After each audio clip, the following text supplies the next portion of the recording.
The lion spotted a herd of African buffalo and charged without hesitation.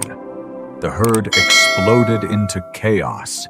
Dozens of buffalo scattered in every direction, but the lion had already locked onto one target. Closing the distance in seconds, he used his momentum and body weight to slam the massive buffalo off balance. As it stumbled, he lunged forward and clamped his jaws around its throat. For a moment, it looked over.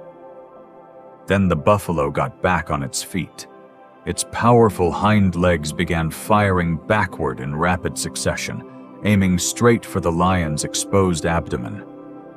This wasn't random. It's a survival strategy hardwired into the buffalo's instincts. The sharp edges of a buffalo's hooves can deliver more than 2,000 newtons of impact force, enough to fracture ribs and cause devastating internal injuries.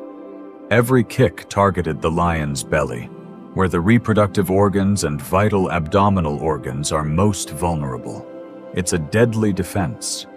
Wildlife documentaries have recorded lions being trampled by buffalo, with some suffering fatal injuries. Pregnant lionesses have even lost their cubs after being crushed beneath charging buffalo. But this male refused to let go.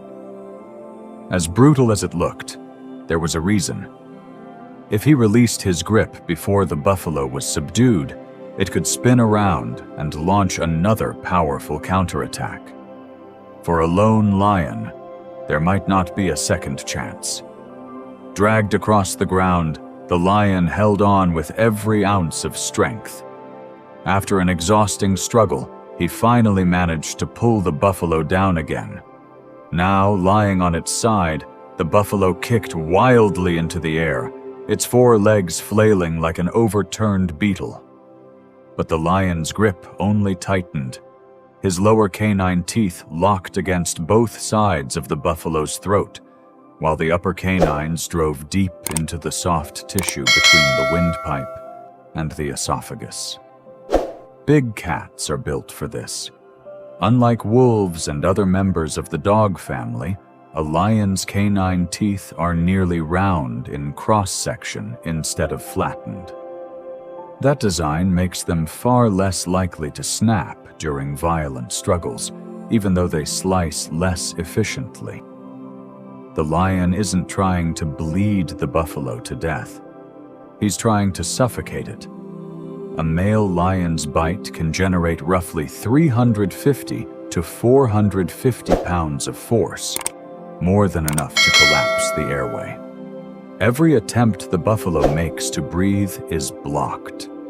At the same time, constant pressure on the carotid arteries stimulates specialized pressure receptors that slow the heart rate and lower blood pressure, accelerating the animal's loss of consciousness. A few hundred yards away, a small group of wildebeest quietly watches the entire scene. They don't run. They barely react. Not because they aren't afraid of lions, but because they understand something important. They aren't the target. Experienced wildebeest have learned to recognize the signals of a hunt that's already over. Once a lion is fully committed to a kill and begins feeding, it's far less likely to chase another animal. Like silent spectators, they witness one of the oldest stories on the African savanna. A relentless struggle between predator and prey, where survival always comes at a cost. Second by second, the buffalo's oxygen reserves are depleted. After only 2 to 3 minutes of intense exertion without adequate airflow, carbon dioxide builds rapidly in the bloodstream.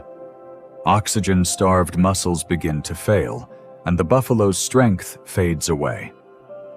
Soon, white foam appears around its nose and mouth, a common sign of severe respiratory distress during suffocation.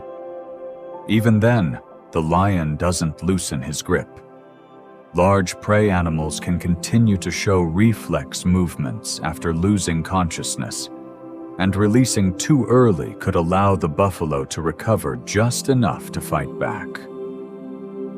Only when the buffalo finally lies completely still does the lion slowly release his jaws. The hunt is over,